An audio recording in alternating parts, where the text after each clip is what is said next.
স্বচ্ছতার একটা আলাদা গুরুত্ব আছে। যদি আপনি নিজেকে স্বচ্ছ রাখেন তাহলে আপনার নিজেরও ভালো লাগবে, সামনের ব্যক্তিরও ভালো লাগবে, একটা অন্যরকম প্রভাব পড়বে। কিন্তু একজন শ্রেষ্ঠ ব্যক্তি কিভাবে হয়ে ওঠা সম্ভব? যার মধ্যে গুণ আছে, শিক্ষা আছে, শুভ চেতনা আছে, যিনি সৎকর্ম করেন। কিভাবে হব সেই ব্যক্তি যার মধ্যে জ্ঞান আছে? শুধুমাত্র স্বচ্ছ থাকলে তো তা হওয়া সম্ভব নয়। প্রথমে আপনাকে বুঝতে হবে যে মানুষের মধ্যে 4টি মূল তত্ত্ব আছে। প্রথম হলো তার শরীর, যার দ্বারা উনি যে কোনো কর্ম করে থাকেন। দ্বিতীয় তত্ত্ব হলো তার মন, যার দ্বারা কোনো কর্ম করার জন্য সে নিজেকে প্রেরণা দিতে থাকে। তৃতীয় তত্ত্ব হলো বুদ্ধি, যে কর্ম আমরা করতে চাই, যে লক্ষ্যে আমরা পৌঁছতে চাই, সেটা আমরা কিভাবে কোন পথে করব সেটা স্থির করা যায় বুদ্ধি দিয়ে। আর চতুর্থ তত্ত্ব হলো আত্মা। আত্মা হলো এমন এক তত্ত্ব যার কোনো সমাপ্তি নেই। আত্মা হলো অজয়। কিন্তু এরও শুদ্ধিকরণের প্রয়োজন হয়। এই 4টি তত্ত্বের শুদ্ধিকরণ করতে থাকুন, এদের নির্মল রাখুন, শুদ্ধ রাখুন। এবং এটা কিভাবে হবে? শুভ চেতনা দ্বারা, জ্ঞানের দ্বারা, এবং সবথেকে বেশি গুরুত্বপূর্ণ প্রেমের দ্বারা। আসুন আমার সাথে ভালোবেসে বলুন, রাধা রাধা।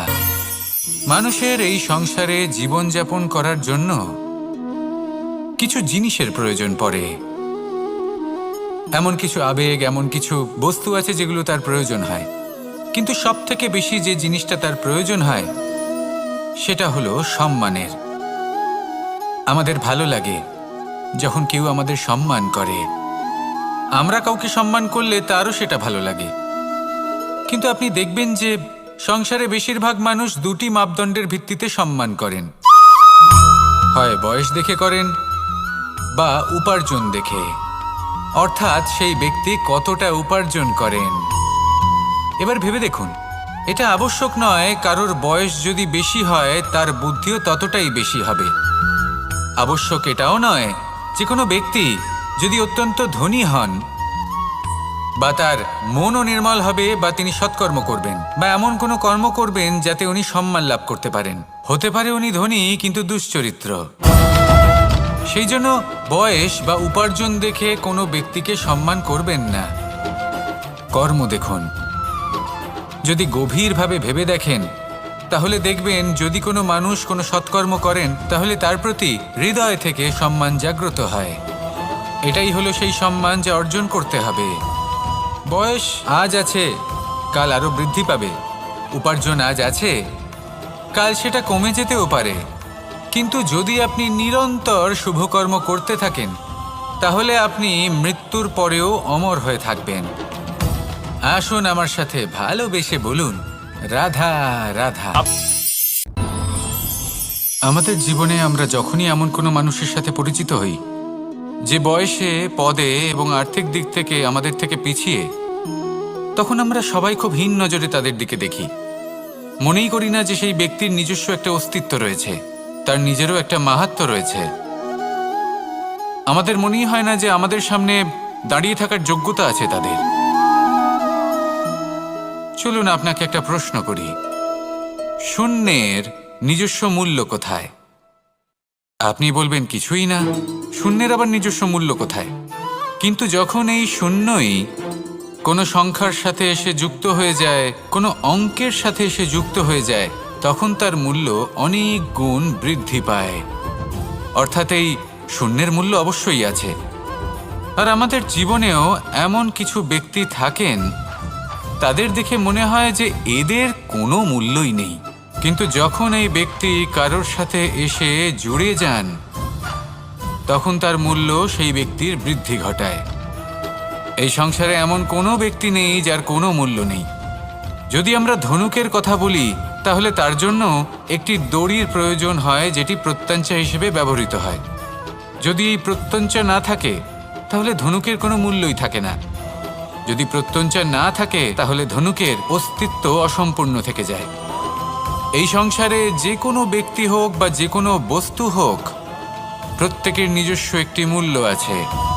তার সম্মান করুন, সামনে অগ্রসর হন আর আমার সাথে ভালোবেসে বলুন, রাধা রাধা। মানুষের জীবনে উন্নতি লাভ করার জন্য 3টি স্তম্ভের প্রয়োজন হয়। প্রথম স্তম্ভ শিক্ষা।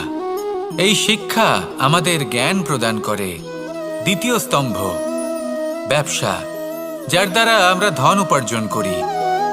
তৃতীয় স্তম্ভ হলো আমাদের ঈশ্বর, আমাদের ইষ্ট। এনার সাথে যদি আমরা জুড়ে থাকতে পারি তাহলে এমন একটা মানসিক বল আপনি লাভ করবেন যেটা এই সংসারে আর কোথাও পাওয়া সম্ভব নয়।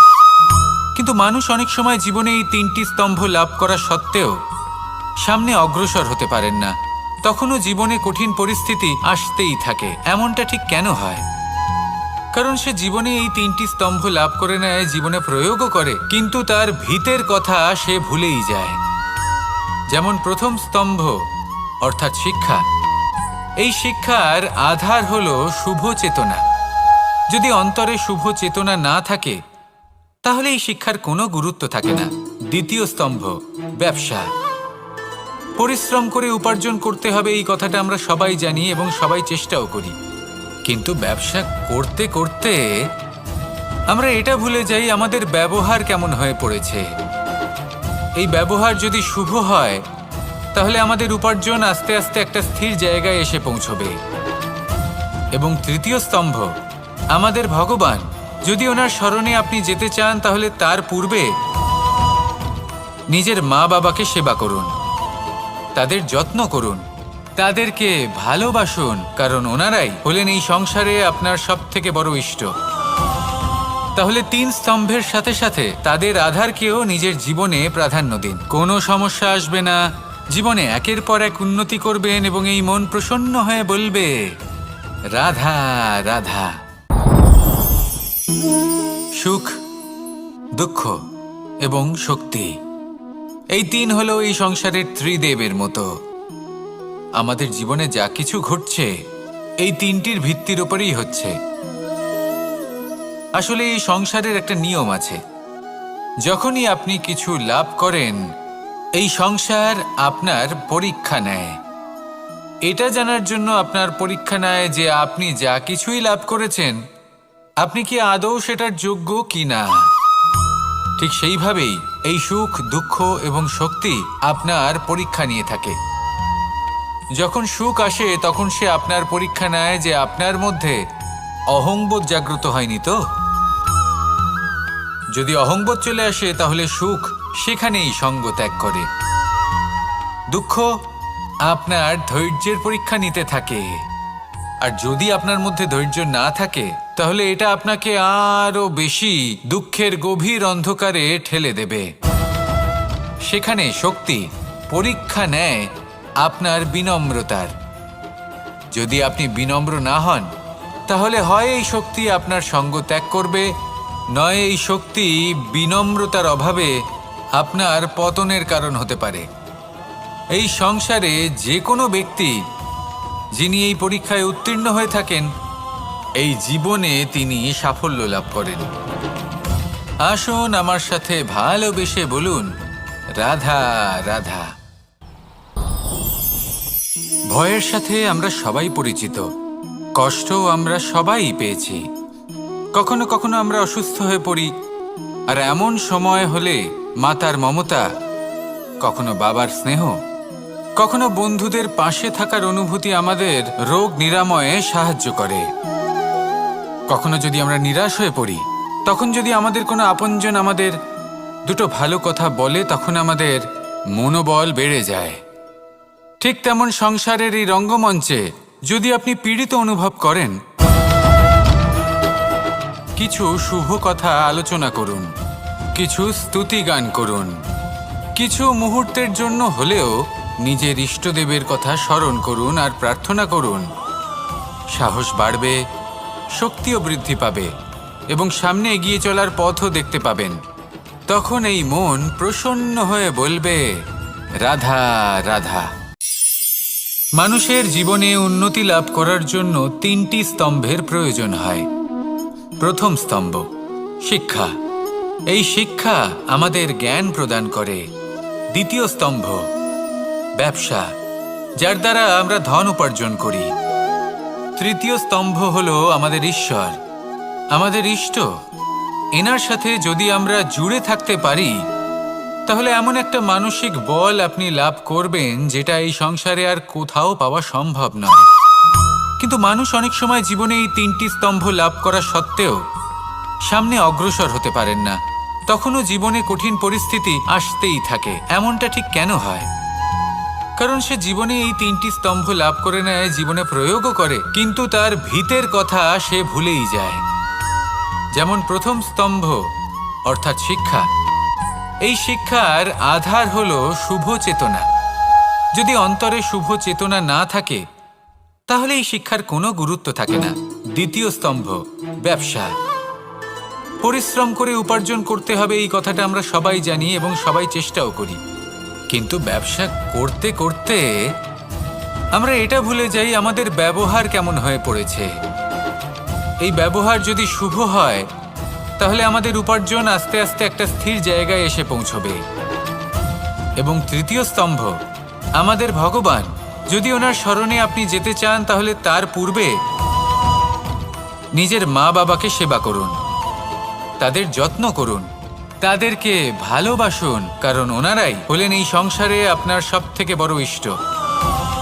তাহলে তিন স্তম্ভের সাথে সাথে তাদের আধারকেও নিজের জীবনে প্রাধান্য দিন। কোনো সমস্যা আসবে না, জীবনে একের পর এক উন্নতি করবেন এবং এই মন প্রসন্ন হয়ে বলবে, রাধা রাধা। সুখ, দুঃখ এবং শক্তি, এই তিন হলো এই সংসারের ত্রিদেবের মতো। আমাদের জীবনে যা কিছু ঘটছে এই তিনটির ভিত্তির উপরেই হচ্ছে। আসলে এই সংসারের একটা নিয়ম আছে। যখনই আপনি কিছু লাভ করেন, এই সংসার আপনার পরীক্ষা নেয়। এটা জানার জন্য আপনার পরীক্ষা নেয় যে আপনি যা কিছুই লাভ করেছেন, আপনি কি আদৌ সেটার যোগ্য কি না। ঠিক সেইভাবেই এই সুখ, দুঃখ এবং শক্তি আপনার পরীক্ষা নিয়ে থাকে। যখন সুখ আসে, তখন সে আপনার পরীক্ষা নেয় যে আপনার মধ্যে অহংবোধ জাগ্রত হয়নি তো। যদি অহংবোধ চলে আসে, তাহলে সুখ সেখানেই সঙ্গ ত্যাগ করে।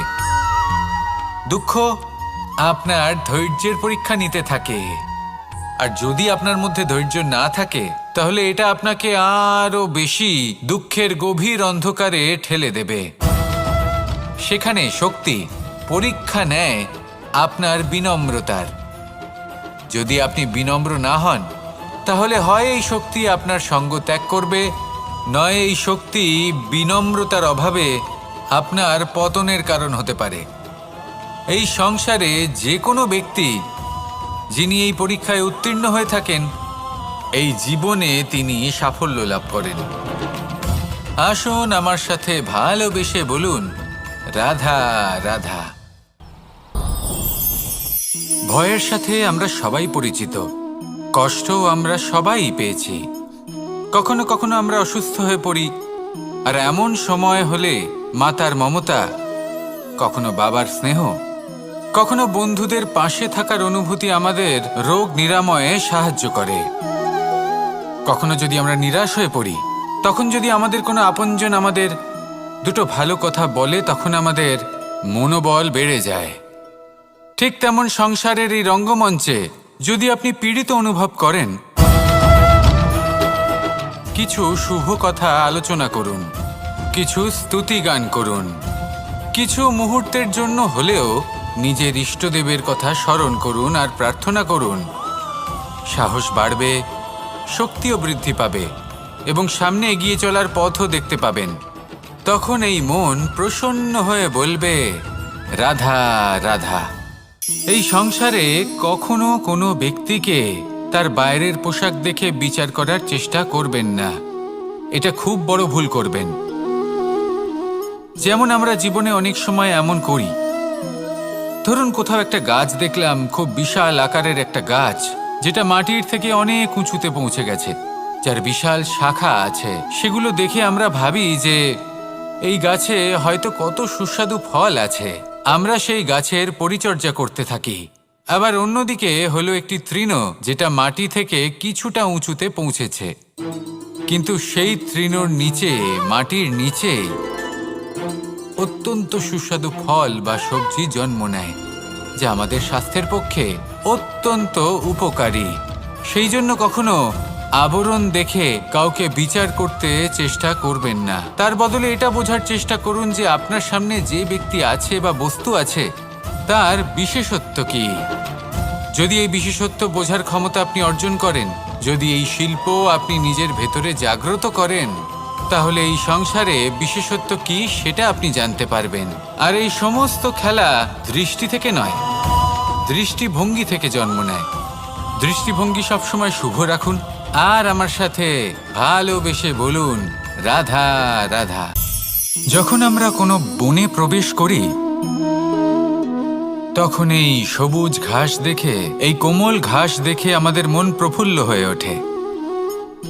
ভিন্ন ভিন্ন প্রজাতির ফুল, ভিন্ন ভিন্ন রঙের ফুল দেখে এই মন আনন্দে ভরে ওঠে। এখানে শিশুরা আনন্দ লাভ করে, বড়রা ভোজন গ্রহণ করেন, কথাবার্তা বলেন, হাঁটাহাঁটি করে বেড়ান। এবার ভেবে দেখুন, যখন এই উপবনের নির্মাণ হয়েছিল সেই সময় যদি এই মাটিকে সঠিকভাবে খনন না করা হতো, যদি তাতে সঠিকভাবে বীজ রোপণ না করা হতো, যদি কোনো সংঘর্ষ না হতো, পরিশ্রম না করা হতো, যদি চলতে চলতে পায়ে কাঁটা না বিঁধে যেত, তাহলে এই সুন্দর বন দেখে আমরা কি এই আনন্দ লাভ করতে পারতাম? কখনোই নয়। ধরুন কোনো নদীর তটে সুন্দর একটি বন আছে, সেই বনের আনন্দ লাভ করতে গেলে আপনাকে সেই নদী পার করতেই হবে। যদি সুখের নদীর কাছে পৌঁছতে চান, তাহলে তটে যে কাঁটা রয়েছে সেগুলোর সাথে সংঘর্ষ করতেই হবে। এই সংসারে যদি আপনি সুখ লাভ করতে চান, তাহলে সুখ লাভের এই যাত্রা শুরু করতে হবে সংঘর্ষ দ্বারা। তাহলে সংঘর্ষকে স্বাগত জানান, এর পেছনেই সুখ রয়েছে যা আপনার জন্য অপেক্ষা করছে।